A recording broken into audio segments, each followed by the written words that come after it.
For those behind bars during the coronavirus emergency, social distancing is all but impossible. So what does that mean, both for those inside a jail or prison and for those of us outside the walls? Here's our senior contributor, Ted Koppel. The notion that society is best served by taking people who break the law and locking them up for a long time, that notion has always had a powerful constituency in this country. That's why, on a per capita basis, the United States has more people behind bars, 2.3 million, than any other country in the world. And a lot of the sentences are insanely long. I was sentenced to 1,010 years and 19 life terms for armed bank robbery. I won't go out for parole until Jesus come back first. That's our starting point.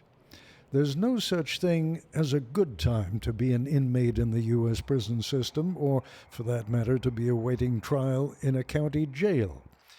It may also be that there's never been a worse time. Rikers Island in New York City's East River currently holds more than 4,000 prisoners. It is a toxic breeding ground for COVID-19.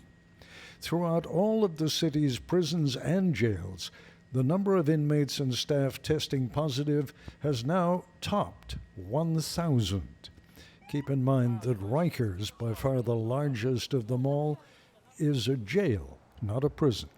What I know from being incarcerated is that people in American prisons and jails have very little prospect at avoiding infection. Piper Kerman spent more than a year behind bars. Her memoir was adapted into the hit series Orange is the New Black. Our experiences are essential to understanding the reform that's needed. She is a passionate advocate of early release. Jail facilities typically hold people who have been arrested and have been charged with a crime but are presumed innocent, but the majority of people are eligible for bail and can return to the community, but they are too poor to pay their bail. So nobody should sit in jail just because they're poor, and especially when there is a pandemic going on. It's just looking grim. It's only a matter of time before we all get it. There is an added touch of desperation to calls coming out of jails and prisons.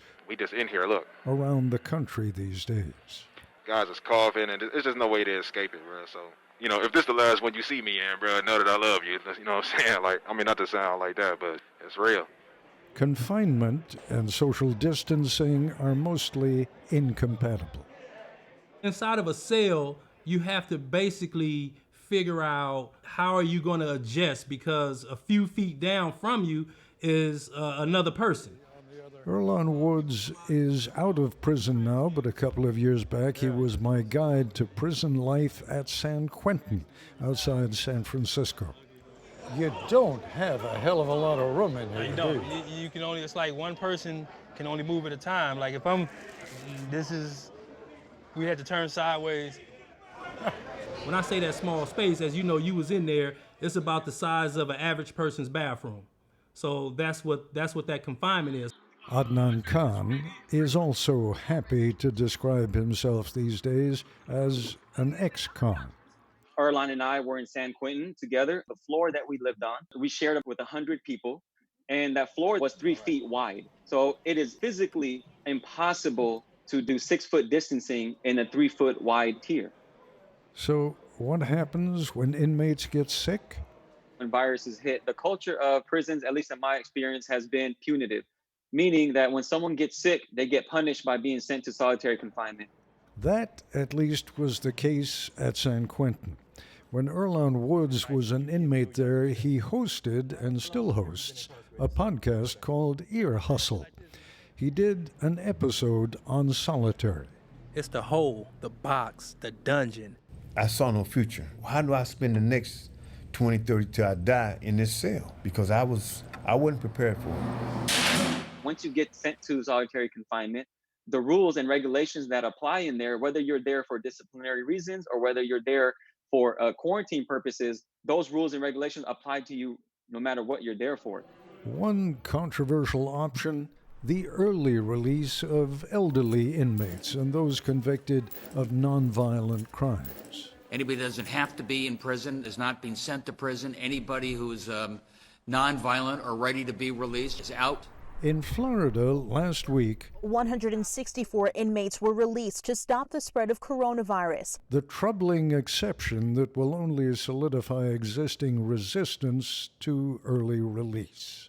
A day after this announcement, deputies say Joseph Williams killed a man in Tampa. I am issuing an executive order to stop the release of dangerous felons from prisons and jails in Texas.